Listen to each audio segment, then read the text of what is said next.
Good afternoon. It's Friday, the 18th of March 2016, just after 1 o'clock. Welcome to UK Column News. I'm your host, Brian Gerrish. With me in the studio, Mike Robinson. And we will be joined by live video link by David Scott, reporting north of the border with northern exposure. Well, the weather, it is glorious here in Plymouth. We've got good reports for Devon. Apparently the Isle of Man is very sunny, but a little bit gloomy across Norfolk, London, Manchester, and for David there in Perth. So are we worried? No. No. What we are worried about is the state of the country, the state of the nation. And before we get into the main part of the news, I'll just bring up this very, brace yourself. Yes, it's Tony Blair. A lady sent me this YouTube clip, which of course is Blair in the very early days. And he was getting hot under the collar, saying it was a battle, really, of reformers versus wreckers. That is the battle for this parliament, and it's one we must win. Of course, what was really going on is that the reformers were the wreckers. And this was Tony Blair destroying not only the Labour Party and old Labour, but his job was to get in and destroy every part of British public services and institutions, a job which Gordon Brown and now David Cameron are continuing. So we'll just leave that as a thought in your mind as Mike and David move you through the state of the economy. Well, the fallout on the budget continues, and this time it is the Liberal Democrats that are pushing this idea that the budget includes £650 million in secret cuts to the NHS. And this article here in the Independent saying changes to public sector pensions will leave NHS employers with a hefty bill that will come out of services. Research compiled by the Liberal Democrats suggests 650 million was taken out of the health service by changes to public sector pensions that leave employers fielding extra costs. And the Independent reporting that Tim Farron said that Osborne had made grand promises about funding the NHS and is now making secret cuts by the back door. He's saying that that Osborne cannot pull the wool over people's eyes. Choosing to ask schools, hospitals and forces to pay £2 billion extra in pension contributions has a real cost, and vital services will have to pick up the bill. Well, of course, we've shown this so many times now. I'm sure everybody's bored of seeing it, but this is only part of the picture, and Tim Farron not giving people the whole story. We have this massive black hole in state pension and public pensions. We're seeing the headlines of people having to work until they're in their 70s, and we're seeing more cuts to the NHS immediately, it seems, in order to try to compensate for this. But nobody is actually dealing with the actual problem. So Osborne has no choice, or does he? Since perhaps this article gives us a clue. This is the Telegraph, and they're saying inheritance tax windfall for the Treasury. After winter death rates soar, the government will benefit from an extra £200 million this year after the number of people paying inheritance tax increased, and they're saying that the Treasury is expecting to net that £200 million after an unexpected flu virus, the impact of an unexpected impact of the flu virus this year. So we had a mild winter, and apparently that led to lots of people dying from the flu. Well, or does it? Because actually the vaccine take-up this year was pretty good, 71%, more or less the same as last year. We had a mild winter last year as well, but we didn't seem to have the same effect. So the question is this the virus or is it the vaccine? Well, in my opinion, it's the vaccine. We almost see a holiday atmosphere outside GP surgeries as elderly people are encouraged to have the vaccine jab. Still no signed paperwork by doctors to say it's safe. And of course, the other thing they're pushing for at the moment is shingles vaccinations. So that's another load of chemicals to be pumped into people's bodies. And don't forget, of course, that David Cameron has set those dementia targets. 2 million people must be certified with dementia by 2050 or thereabouts, and doctors paid to make those diagnoses. And then following on from our comments about the budget yesterday, this put a smile on my face, because this is the government's, the Department of Trade and Industry, tweeting out that Cuba needs extra input to meet its energy needs, and they're proposing that British businesses get into exporting energy gear to and generating equipment to Cuba, because Cuba can't generate its own electricity. And let's just remember what was the point that was made in the budget. Our generating capacity supposed to be around 80 gigawatts in this country, and the Chancellor announcing in the budget that he was going to be importing, on top of this lot of imports of energy, he is now going to be importing another 9 gigawatts to try and meet the energy shortfall that we have in this country. So 9 gigawatts of new imports of energy. So he's busy trying to persuade people to export energy to Cuba, but he doesn't seem to be able to encourage British companies to invest in energy in this country. Yeah, the normal hypocrisy, Absolutely. I think we'll say. So this was an interesting article in the Times. This is Saeed. What's his first name? Wafik Saeed. Billionaire philanthropist, arms dealer. Of course, he was a friend of Tony Blair's, involved in the Al Yamama arms deal in Saudi, which the Serious Fraud Office mysteriously lost all the documentation for. And apparently Barclays Bank, I mean, this is pot calling kettle black here. It's obviously too hot to handle. It must be. Barclays Bank has told Saeed that it no longer wants him as a customer, so they've told him to go away. And this is pretty disappointing for his foundation, because, of course, they don't have a bank account anymore, and they are going to have to look for another bank to take them on. Don't forget he's linked into the Said Business School at Oxford University, training the great and good. So we've got a billionaire philanthropist, former supposedly arms dealer, training the great and good in this country. Well, in fact, the Daily Mail was pointing out that the Said Foundation has used Barclays for 20 years, and it counts Sir Michael Peat, former private secretary to the Prince of Wales, and Lord Powell of Bayswater, Margaret Thatcher's former advisor, among its trustees. So clearly a very reputable organisation. Or not. And some links in with Common Purpose as well. We'll have a look at that in more detail. Well, let's remind people that, of course, the Chancellor stood outside waving his red briefcase, flanked by Jim O'Neill, Goldman Sachs banker. Here he is circled in red. This was pointed out by Guido Fawkes. There's another picture of him there, just so that we know. Thank you very much to the person who said, well, Brian, you need to have a look at the European Central Bank, because Mr. Draghi here, of course, is also a former. They're all former, and then they drift back into the Goldman Sachs job. We pointed out that at Bilderberg last year, there was another 2 Goldman Sachs bankers, including Mr. Sutherland, who's the man very big on getting immigration going across Europe. And we also pointed out that Mr. Carnage, as Mike prefers to call him, Bank of England, is also Goldman Sachs. And it seems to us that Britain's finances and economy are being run, or collapsed is the better word, isn't it, by foreign bankers collaborating with Parliament. So have we got a Westminster for the British? I don't think so. I think this is a banking cartel, Mike. I think collaborating is not really fair. I mean, pulling strings, perhaps. Okay. Okay, where are we going to next? Is this David?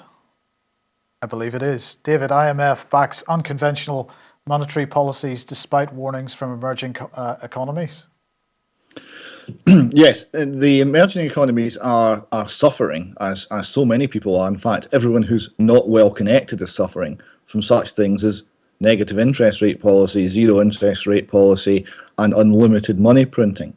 This simply is a transfer of wealth from the unconnected to the connected, and is stealth theft, and it's been generated by our central bankers and by the cohort of bankers in the cartel, people like Goldman Sachs, foremost amongst them.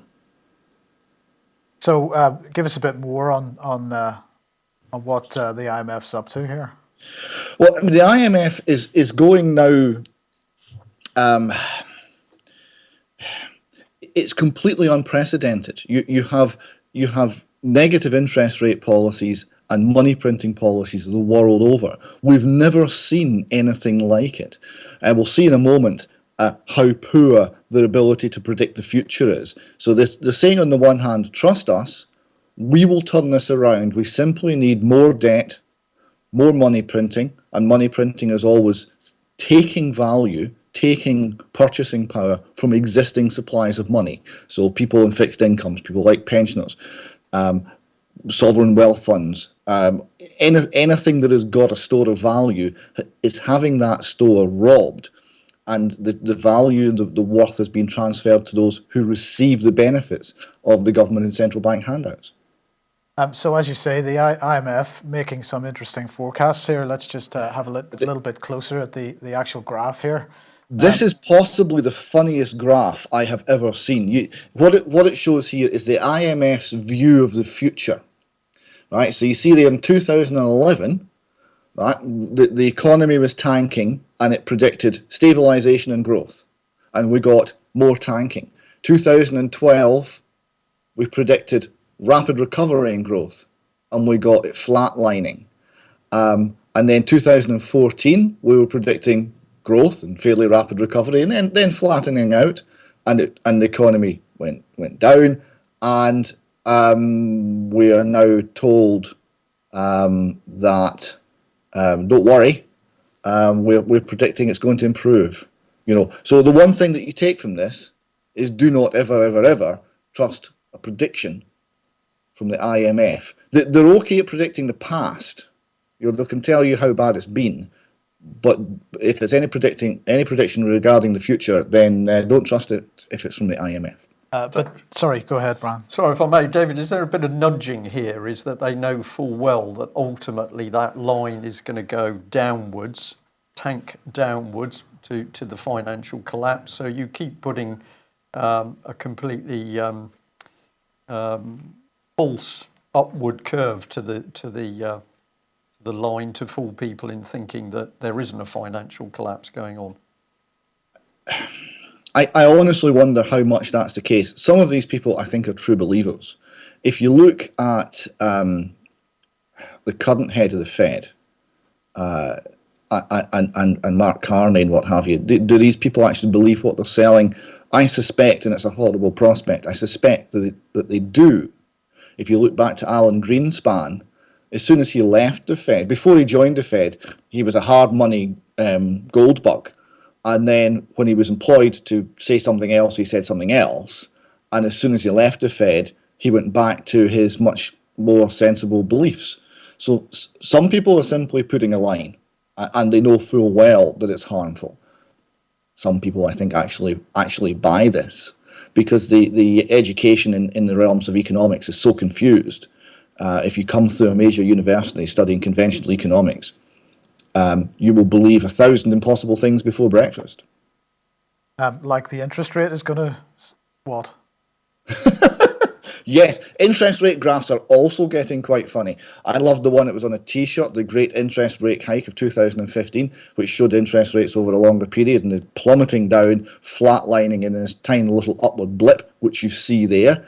And again, you see, this is the prediction, and the prediction is consistently wrong. So basically, RBS is no better than the IMF.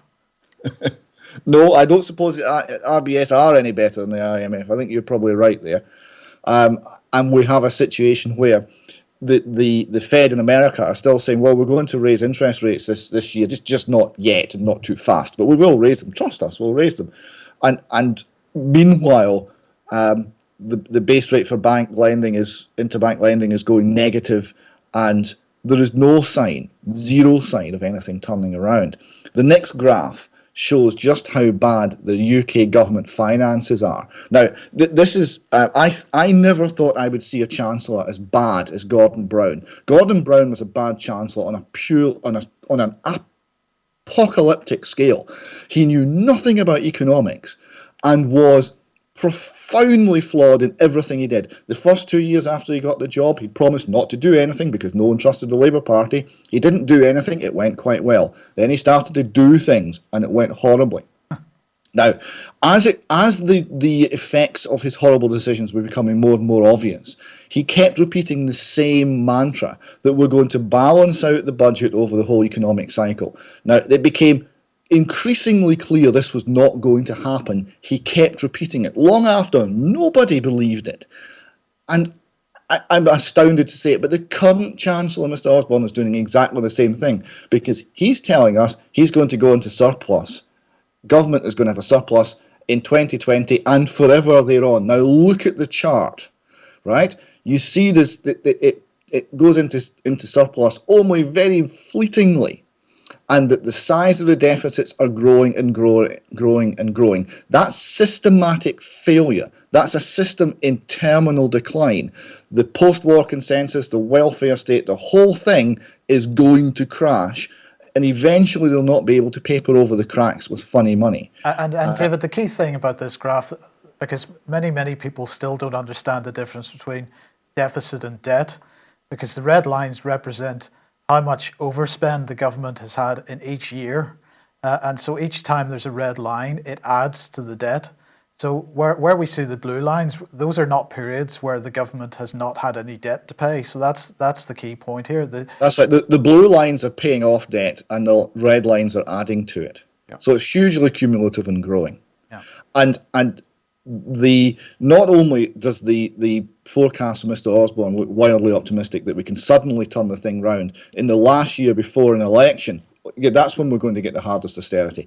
The last year before the election, and suddenly we're going to be in surplus, but there will be no recession between now and 2020. That's wildly optimistic, and essentially no recession ever again, because we'll have wise hands at the tiller now. Trust us. It's fantasy. So, okay, if that's what's going on here, then what's Egypt up to? Well, I put this in for comparison because this is quite interesting. This shows you some of the effects that are being seen in the third world. Here we have Egypt, which is the most populous Arab nation and the most economically dynamic, I think, it's fair to say. They're having to slash the value of the currency, the Egypt pound, by 13%, another 13%, one in a long line of devaluations against the dollar, because they're having a shortage of dollars. The dollar reserves are down to $16 billion, and for such a large country, that is not very much.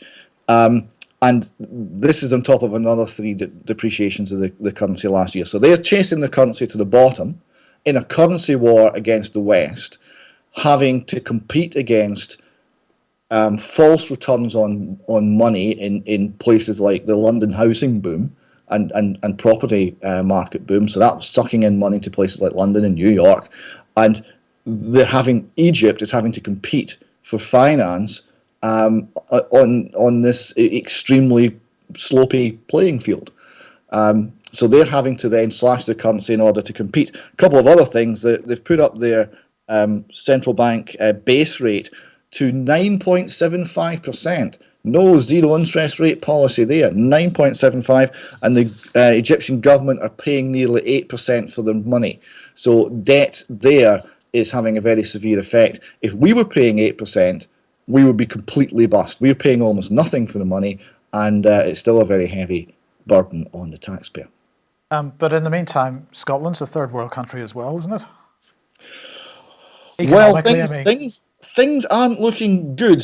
We had, I don't know if you caught the interview between Andrew Neil and Nicola Sturgeon.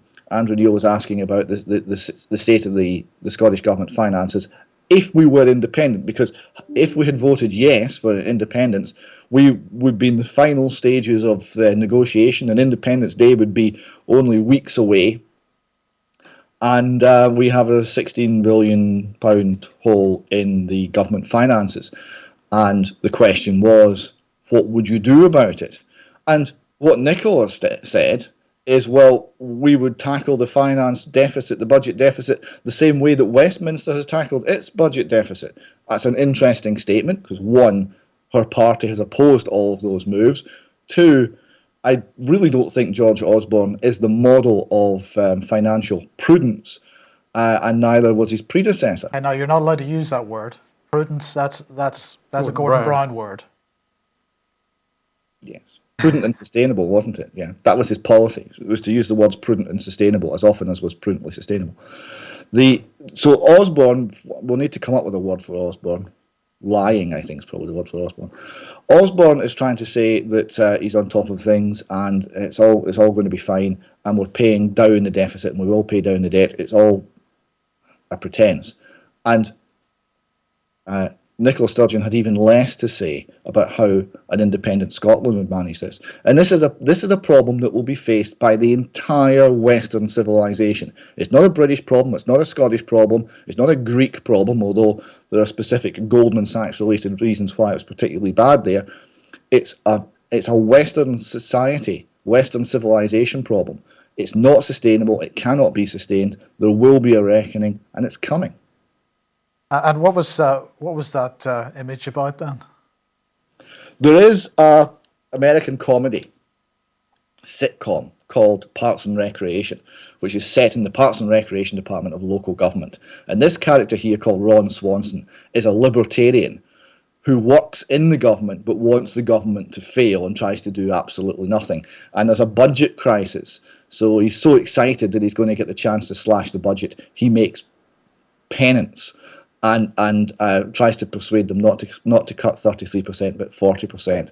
And actually, that's the sort of attitude we need. We're looking at a situation in the West where very intelligent commentators such as Mark Faber, who sees the West from a worldwide global perspective, is saying, well, to stand a chance, you have to cut the state by 50%. And that's the sort of change we're looking at. And there is nobody in the political realm who will dare utter any of those words.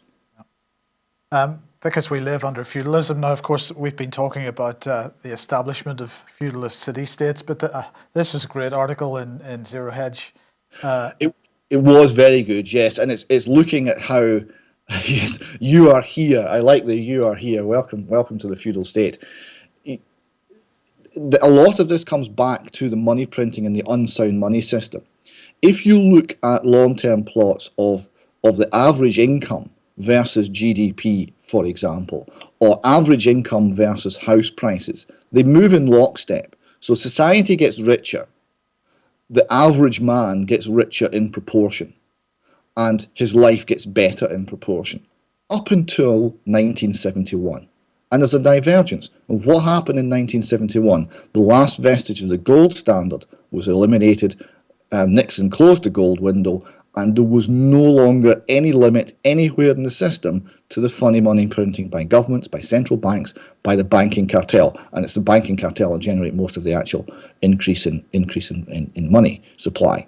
That means that there is essentially wholesale fraud, and the people at the top of the tree, used to be monarchs, now it's bankers, are able to live at the expense of the work and labour and efforts of those further down. It's a system of exploitation.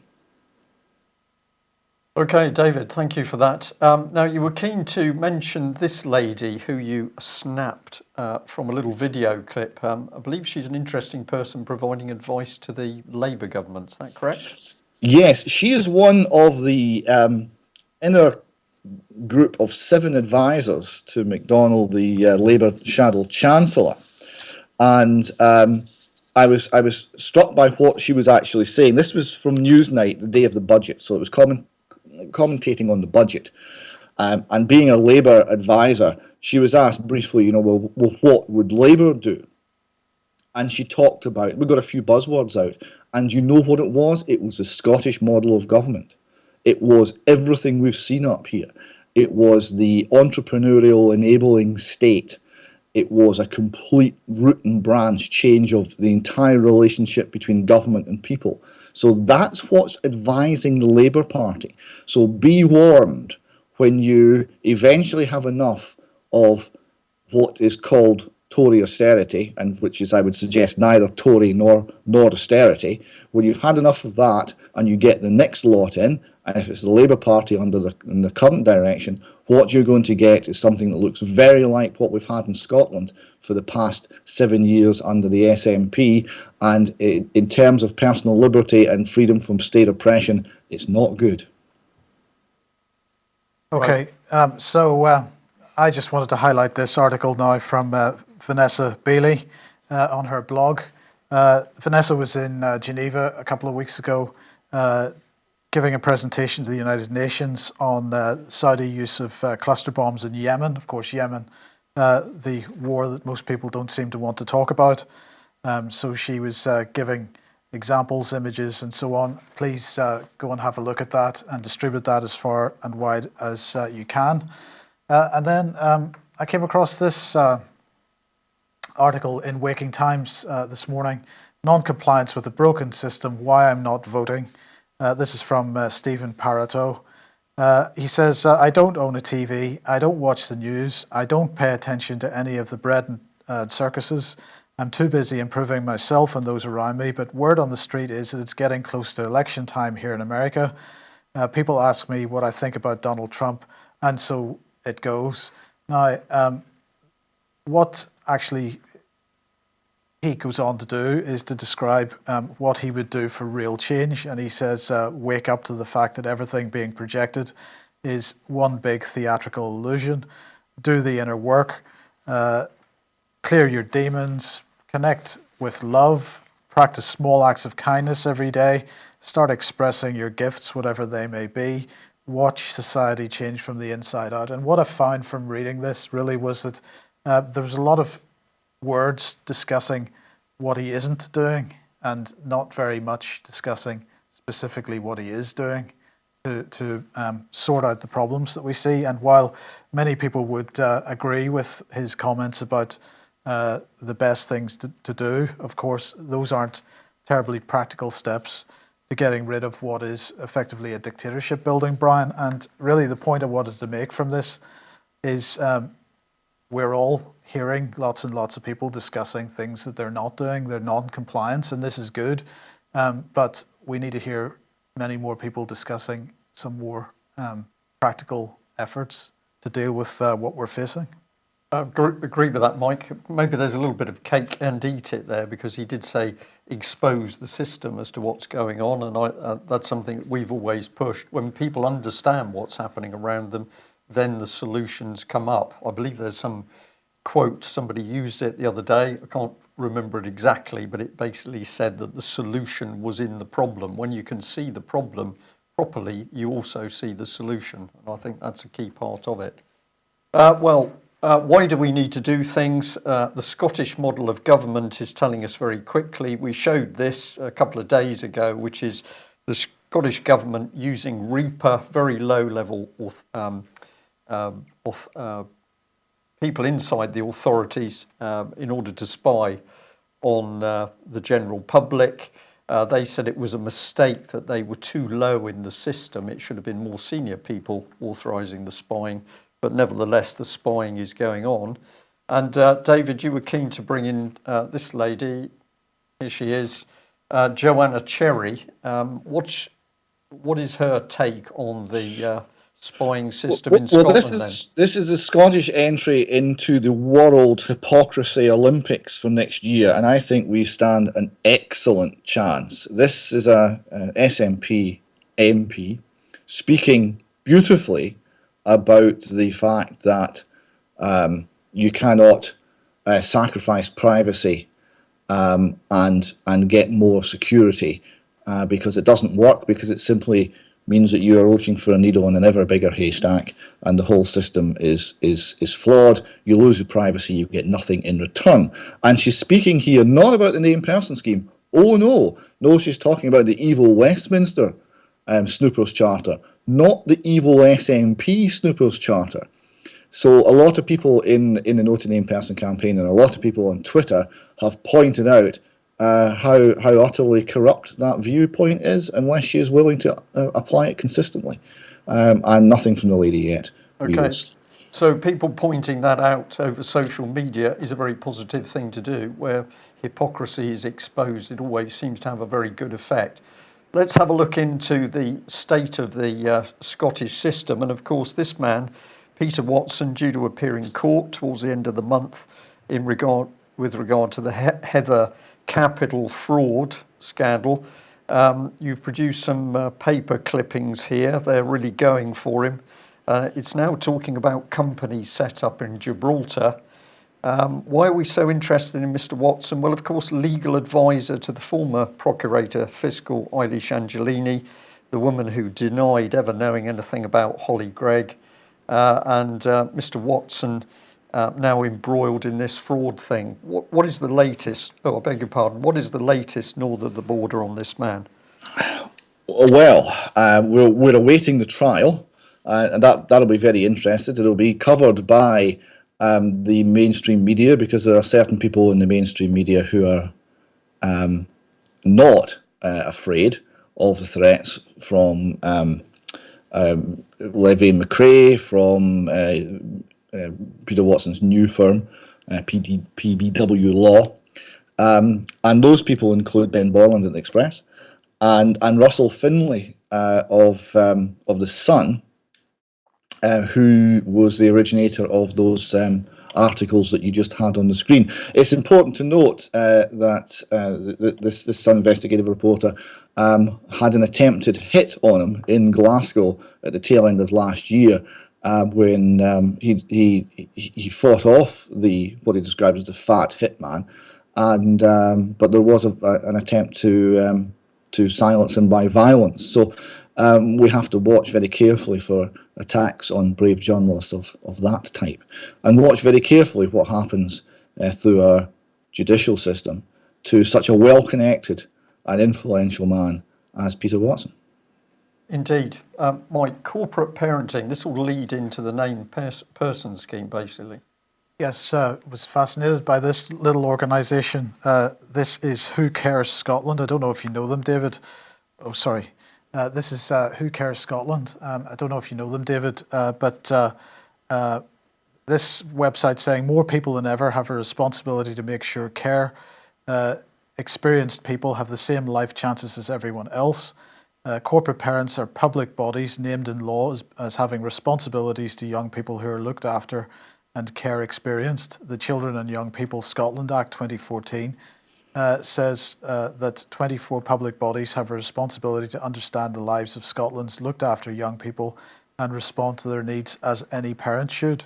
And the Scottish Government funds Who Cares Scotland to provide a range of different training opportunities to corporate parents. So I just wanted to highlight that organisation sort of as a lead-in to the named person discussion. I think it's more than 24. It's every university, it's every local authority, it's the fire brigade, it's a whole heap of organisations who have corporate parenting roles. And I would point out that if you as a child spend even a day in care, even if that is care where you remain in the family home, but you're under the nominal care of the state, then this applies to you. And it goes on until you're 26. And if you have any children before you're 26, the state will be a corporate grandparent. Okay, well, let's... I don't know what that means exactly yet in practice, but that's what's happening. It's a huge extension of the state's parenting role. Well, I think we're going to be able to see a bit more of that. This is some of the information that you've produced for us today. We've got Sturgeon telling fibs, claims the named person is not compulsory, but see the legal proof below. Well, actually, we'll bring it up here on screen. So here's the actual legal proof as to what's going on. Yes, that's the main part from Section 4 of the 2014 Children and Young People Scotland Act. That's the core of named person. Okay, so Sturgeon lying, is that true? Telling fibs is lying, I yes, think. What you see there is it's very clear that the person who decides what will happen and what the degree of involvement will be the named person. It's not the parent. So the situation is the named person is in place and you cannot avoid it being in place. It's compulsory on the named person. Sturgeon says, well, parents don't have to interact. Parents don't have to have anything to do with this. What they don't say is they don't say the child doesn't have anything to do with it, because the named person will gather information on the child and there's nothing you can do to stop it as a parent. And if you decide not to engage the named person, that's a risk indicator. And that actually means more state involvement is more likely. So this is a blatant lie by Nicola Sturgeon and the whole hierarchy of the SNP. And it's been found out. It's been found out, and it's been tweeted all over the internet and Facebook and everything else. and their lies are not working. Right. Now, I love this graphic here because it tells the story so clearly. I did think it was a bit unkind to put Nicola Sturgeon in a black hoodie, but here we are. So your parents want to leave the EU. Dad says a single police force is bad. Mum thinks wind turbines spoil the scenery. Oh dear, we'll have to re-educate your parents. Brilliant cartoon, whoever put it together. And there is something really sinister building, and Scotland is taking the brunt of it at the moment, David. Yes, there's a lot of these on Twitter and on Facebook, and they're rather wonderful. There's the child snatcher from Chitty Chitty Bang Bang also features in more than a few. Okay, and we have this one here from the Press and Journal. So we've got a school teacher having sex with a young female pupil. I've added the caption, "Don't worry, school teachers are safe named persons to look after your child." But this is the whole point of it, isn't it? The moment parents give up their rights to protect and nurture and look after their children, we've no idea who is going to That's be right. responsible for that role. There's no safeguards, there's no checks and balances. It's all based on the idea that the state is good, the state is God, and you as a parent are a risk. That's the fundamental mindset. Okay. Right now, we have actually got some interesting things starting to happen around named persons. So you brought this lady up, Jo McFadden, and she is Labour, Scottish Labour, but she's offering support to the no to named persons. This has got to be good, hasn't it? Yes, this was the photograph you see there is a shot from the Arbroath meeting, which was on Monday. Now, a couple of interesting things about this. They had to send out and get more seats. So Arbroath on the Monday night, they actually filled the hall. And in amongst the audience, there were two candidates for the Scottish elections, the Conservative candidate and the Labour candidate for this area. Both turned up and both expressed wholehearted support to the No to Named Person campaign and opposition to the whole idea of named persons and state guardians.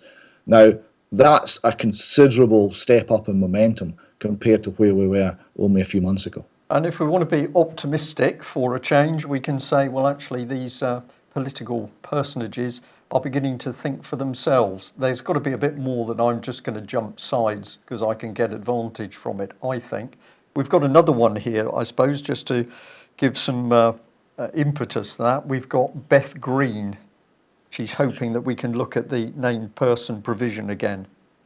Yes, again, a Labour Party person here coming out. Now, unfortunately, the head of Labour in Scotland, Kezia Dugdale, supports the named person scheme. No one knows why, but she does. But here we have another candidate for Labour or Labour Party writer and blogger saying this is an attack on the working class because, and this is an intelligent and thoughtful comment because so much of this is about imposing values, and they're going to be middle class, middle road kind of Guardian reading values on every family in Scotland because the named person will not like it if your culture is different. So it's going to be about controlling culture. And one of the cultures that they will be attacking, they'll be attacking many, they'll be attacking Christian culture, they'll be attacking, I suspect, a whole lot of minority cultures, and they will be attacking working class culture. That's pretty clear.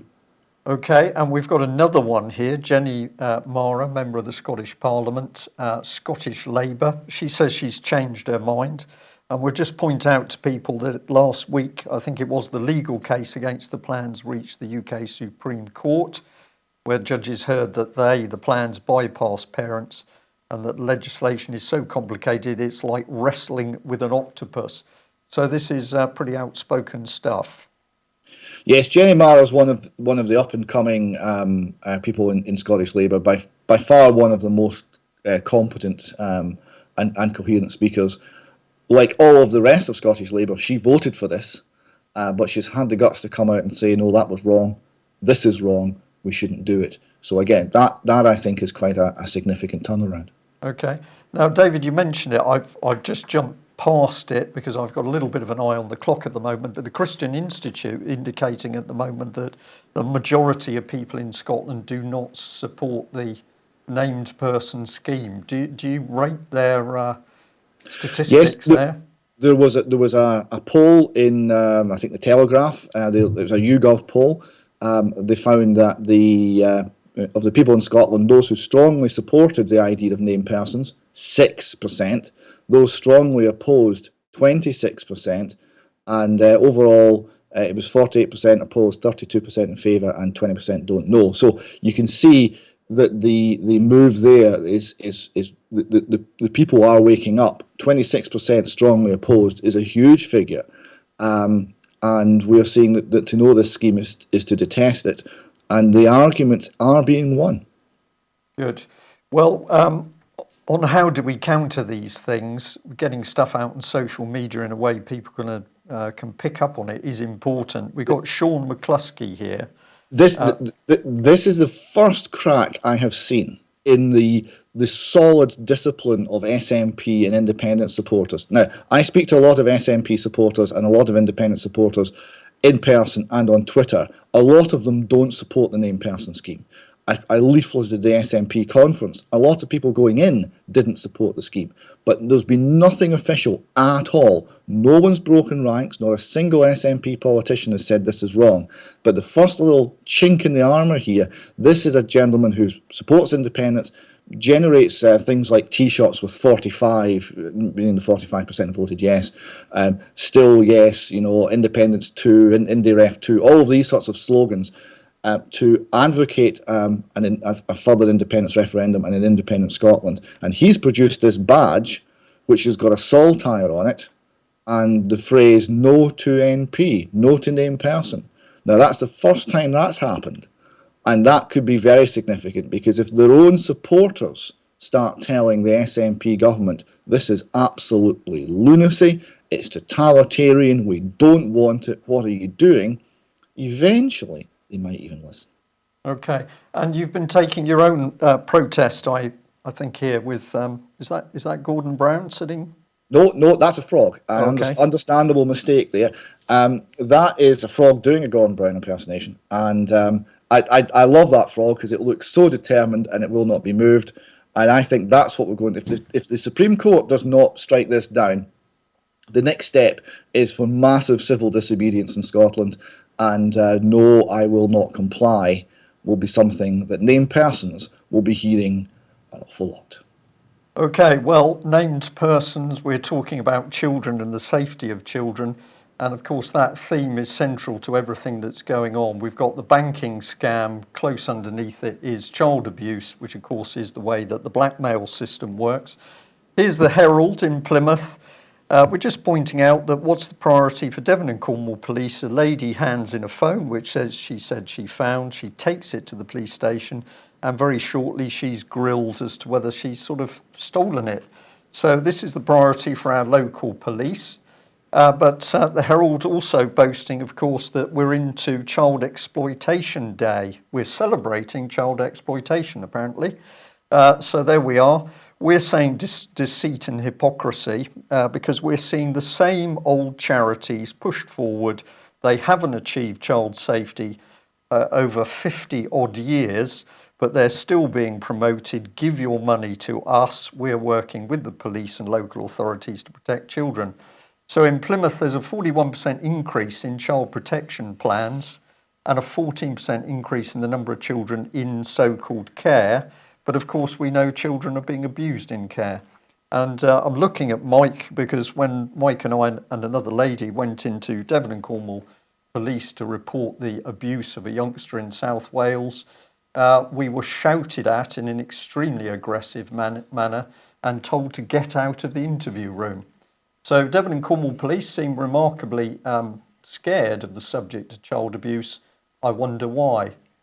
Well, not to worry, because here's the gentleman heading up Plymouth's effort, and here he is reporting to ITV that children's services in Plymouth were less than good. But they're still safe, don't worry. There's a few problems, but they're still safe. And child sexual exploitation is now a shared priority for organisations working with children. And of course, it's shared with Devon and Cornwall Police.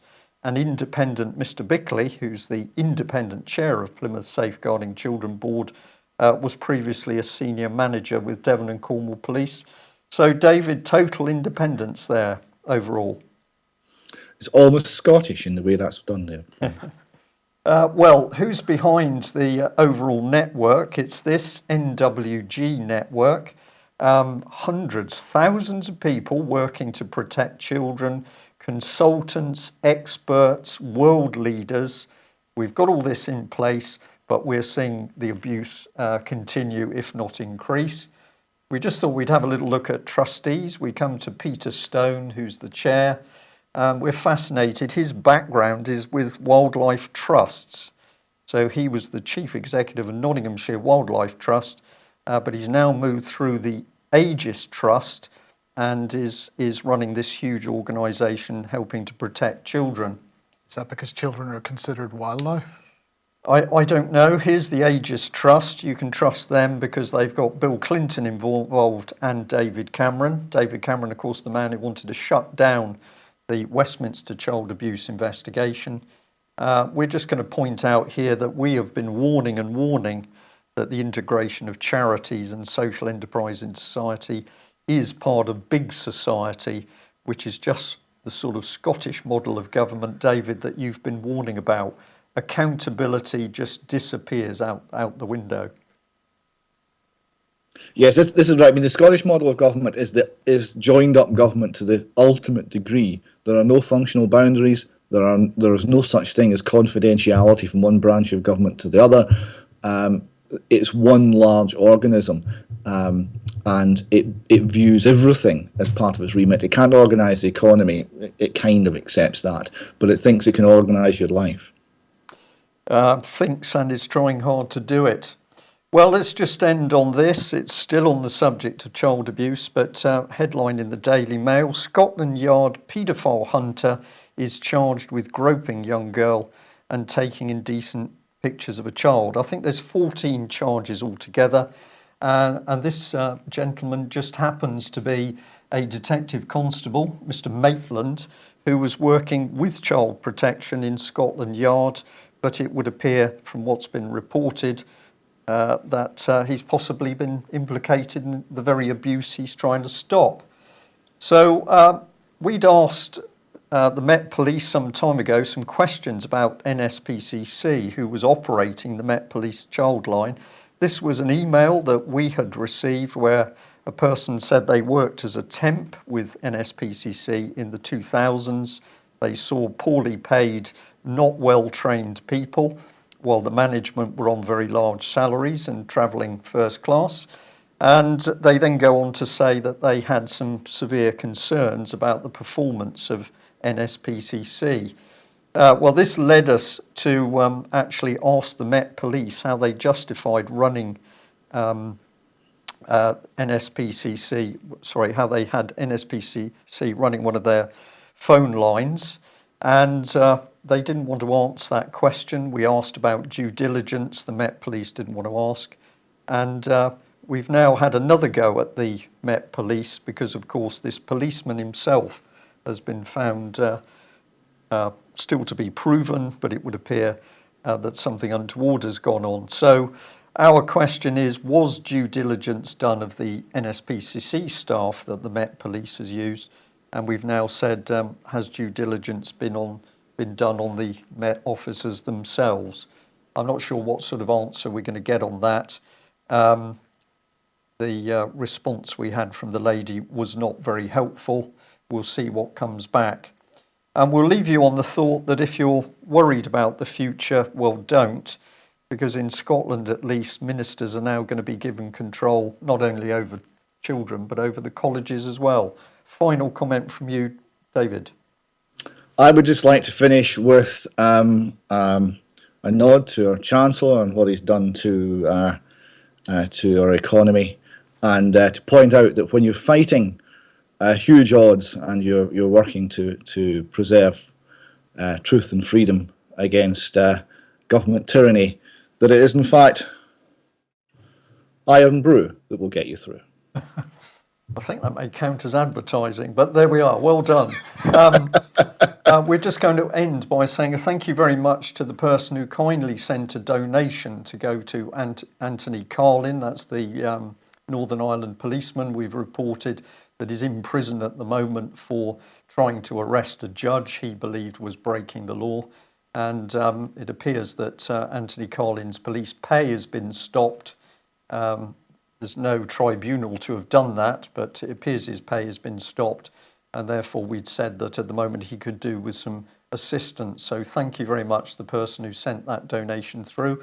And David, you'll be delighted to know that they were Scottish pound notes.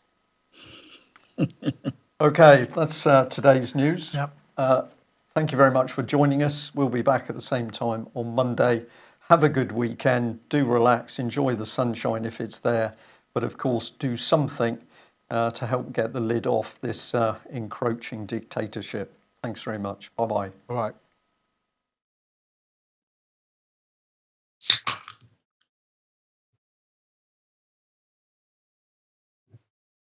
Not yet.